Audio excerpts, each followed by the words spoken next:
Hello students, I am Sonu Kusana, your SSC teacher, and this is chapter 3 from the book Social and Political Life. Why we need a parliament. हमें parliament संसद की ज़रूरत है क्यों? तो we will read in this chapter third. Okay, important chapter है. Okay students, so let's start. Why do we need a parliament? Why do we need a parliament? Okay, why do we need a parliament? Clear है? चलिए जी, चलिए अब पढ़ते हैं हम थोड़ा सा. We in India pride ourselves on being a democracy. हम भारत में एक गणतंत्र होने पर गर्व महसूस करते हैं. Here we will try and understand the relation between the ideas of participation in decision making and the need for all democratic government to have the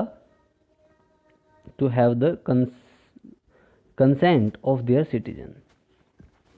तो हम यहाँ पर क्या डिस्कस करने वाले हैं कि डिसीजन मेकिंग कैसे होती है, कोई निर्णय लिया कैसे जाता है, और सरकार गणतंत्र में अपने जो नागरिक हैं उन लोगों के लिए, अपने नागरिकों के लिए किस तरह से ध्यान रखती है, उनका कैसे ध्यान रखती है, उनका कैसे सम्मान करती है.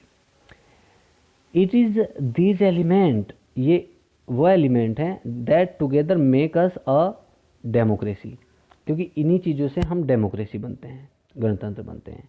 And this is the best expressed in the institution of the parliament.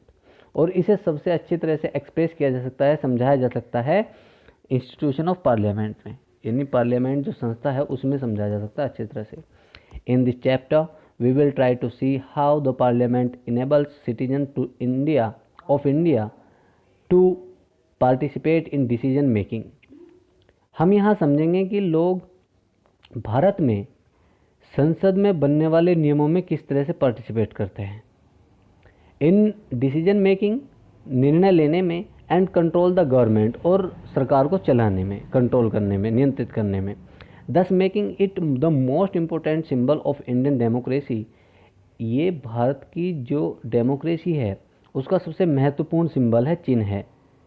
And ए की फीचर ऑफ द कॉन्स्टिट्यूशन, और ये संविधान का भी एक की फीचर है, यानी महत्वपूर्ण तथ्य है, महत्वपूर्ण अंग है संसद. ओके, दिस इज द संसद. यू कैन सी द, जहाँ पर यहाँ पे पीपल्स दिखाई दे रहे हैं, यहाँ पे पोल्स बने हुए हैं. ठीक है, तो कभी आपको लगे कि लोगों को निर्णय क्यों लेना चाहिए.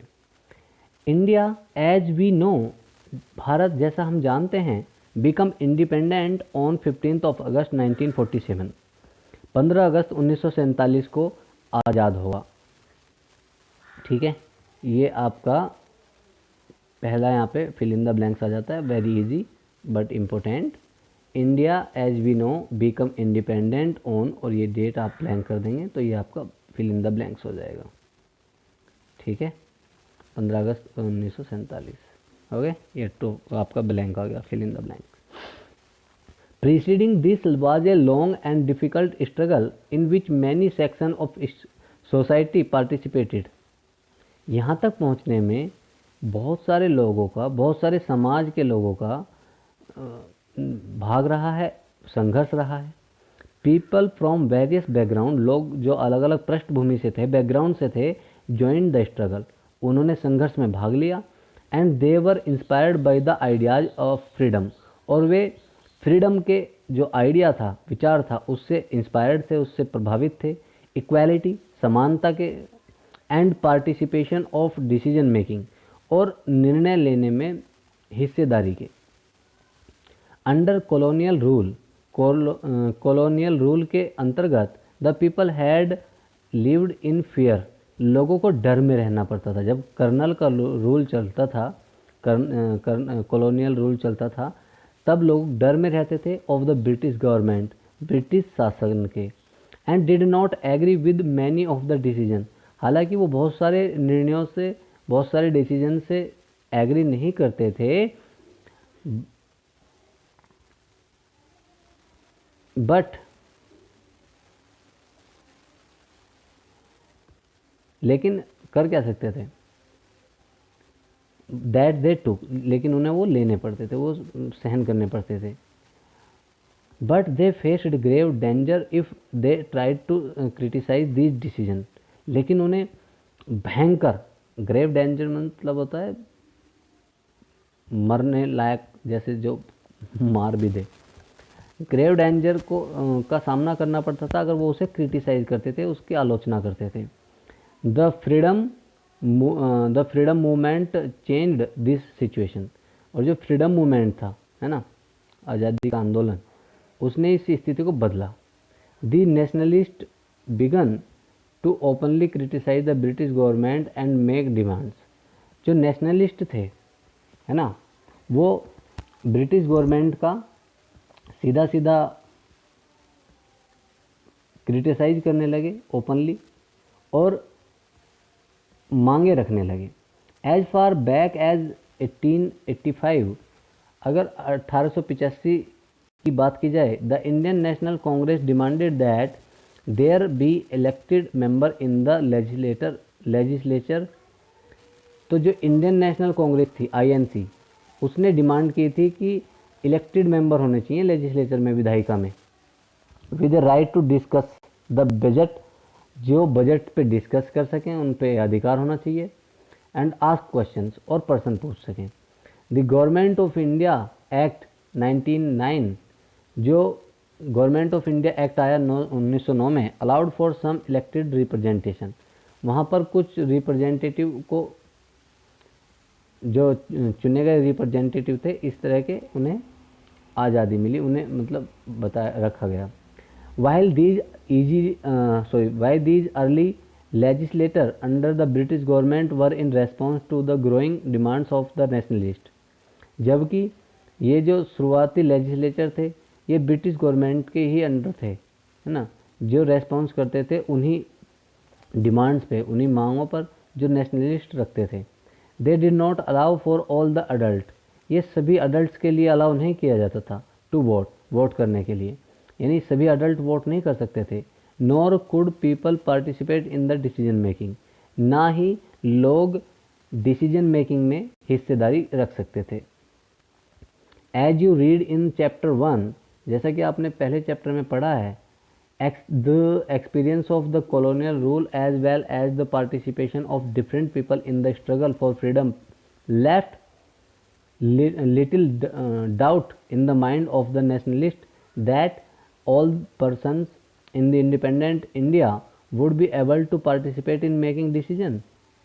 जैसा आप पहले चैप्टर में पढ़ चुके हैं कि जो कॉलोनियल रूल था उसमें लोग बाग डर में रहते थे, है ना, तो तब भी लोगों के दिमाग में ये संदेह था, ये डाउट था कि जो नेशनलिस्ट जब ये कर रहे हैं सारा कुछ, है ना, that all person in the independent, कि जो नेशनलिस्ट थे उनके दिमाग में ये बात आती थी कि जब भारत आज़ाद हो जाएगा, क्या सभी लोगों को डिसीजन मेकिंग में पार्टिसिपेट करने का मौका मिलेगा, क्या सभी लोग वोट कर पाएंगे।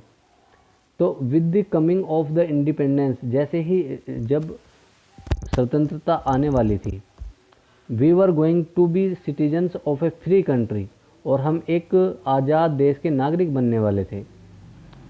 This did not mean that the government could do what it felt like, और इसका यह अर्थ बिल्कुल नहीं था कि सरकार वह कर सकती थी जो भी उसे पसंद था, जो उसे अच्छा लगता वही सरकार करे, ऐसा उस सरकार नहीं कर सकती थी। It meant that the government had to be sensitive to people's need, इसका मतलब था कि जो सरकार है उसे लोगों की ज़रूरत के लिए सेंसिटिव होना पड़ेगा, एंड डिमांड्स, और मांगों के लिए।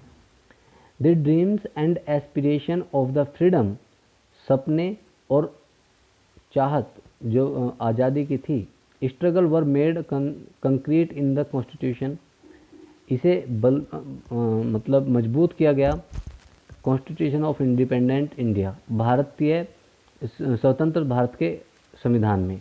That laid down the principle of universal adult franchises, जो यूनिवर्सल अडल्ट फ्रेंचाइजी के सिद्धांत को बढ़ाती है ना, i.e. That all the adult citizen of the country have the right to vote, जैसे कि जितने भी उसके देश के वयस्क लोग हैं वो सभी वोट दे पाएँ, उन्हें वोट देने का अधिकार होना चाहिए। चलिए जी, आ जाते हैं। The take off for a democracy is the idea of consent, i.e. The desire, approval and participation of people.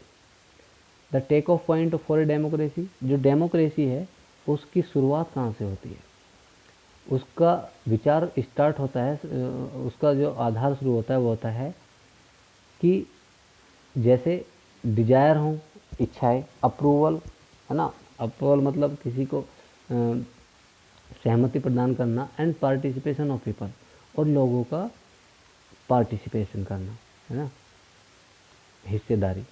It is the decision of people, और ये लोगों का निर्णय होना चाहिए, that creates a democratic government, जो एक डेमोक्रेटिक गवर्नमेंट बनाता है। ठीक है।